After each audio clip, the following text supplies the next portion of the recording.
नमस्कार. मी सागर बळवंत काठे पुन्हा एकदा आपलं सागर काठे या माझ्या युट्यूब चॅनलवर मी सहर्ष स्वागत करत आहे.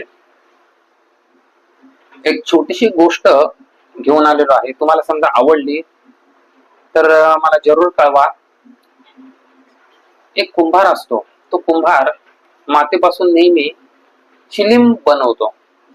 असंच एकदा तो मातीपासून चिलीम बनवत होता आणि त्याच्या मनामध्ये एकच विचार होता की ह्या मातीपासून मी एक सुंदर अशी चिलीम बनवणार आणि ती बाजारामध्ये विकणार आणि खूप पैसे कमवणार. तेवढ्यात त्याची बायको तिथे येते आणि ती विचारते की तुम्ही काय करतात. तर तो म्हणतो की मी या मातीपासून एक सुंदर अशी चिलीम बनवत आहे. आज तरुणांमध्ये ह्याचेच फॅड आहे आणि ती विकून मी खूप पैसे कमवणार. तेव्हा त्याची बायको कुंभाराला म्हणते की आज या मातीपासून तुम्ही चिलीम ऐवजी मातीचे मडके बनवा. तुम्ही आज विचार बदला.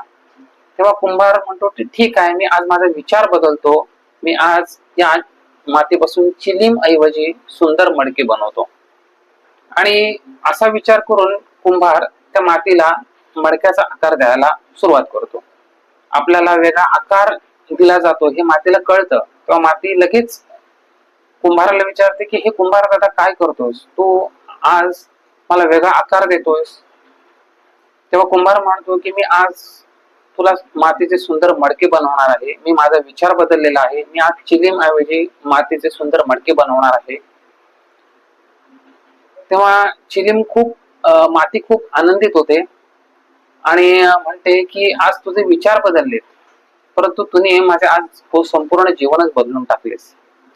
जेव्हा तुम्हाला माझ्या मातीपासून चिलीम बनवत होतास त्यावेळेला लोक माझ्यामध्ये विस्तव टाकायची, आग टाकायची, मला आतून जाळायचे. मी आतून जळत होते आणि लोक नंतर ती चिलीम ओढायचे आणि स्वतः सुद्धा जळत होते. आज तू चिलीम ऐवजी मातीचे मडके बनवणार आहेस. त्या मडक्यामध्ये उन्हाळ्यामध्ये लोक शीतल जल टाकतील. सुरुवातीला मला ते थंड करतील आणि थंड जल पिऊन स्वतः तृप्त होतील. त्यामुळे एक विचार माझे संपूर्ण आयुष्य बदलून गेलाय. त्यामुळे एक सुंदर विचार स्वतःच्या आयुष्याबरोबर दुसऱ्याच्या आयुष्य सुद्धा बनवून टाकतो. स्वतः तर तो सुखी होतो परंतु दुसऱ्याला सुद्धा सुखाचे क्षण देतो. तर ही एक छोटीशी गोष्ट होती. कशी वाटली नक्की कळवा. जय हिंद, जय महाराष्ट्र.